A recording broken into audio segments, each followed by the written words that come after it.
તો સવારે આ શું જોવા મળ્યું આજે ખાલી તમે કોમેન્ટ કરજો. પછી તમે અમે તગાર લઈને ઉપડી ગયા છીએ શું કરવા માટે? માંડવી તોડવા માટે. જો આવી કંઈક માંડવી થઈ ગઈ છે અને આપણા રહીભાઈ તો જો માંડવી તોડવા માંડ્યા છે પલોઠી વાળીનો. બાકી 12 વાગે નીંદ લઈને ઘરે વયો બપોર પછી જાઉં તગારું ઓઢીનું ગયો માંડવી તોડવા, કારણ કે તડકો બહુ હતો. 30 કિલોના 30 કટા ભરીને અમે જો ઠલવવા જવાના છે દિવલીએ, કારણ કે રિક્ષા ચાલે એવી નથી એટલે ટ્રેક્ટર લઈને જશું આપણે.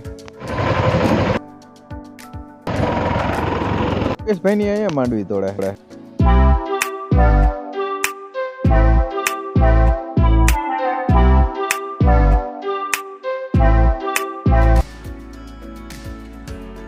જો આવડી રિક્ષાથી ને આપણે ભરી દીધી.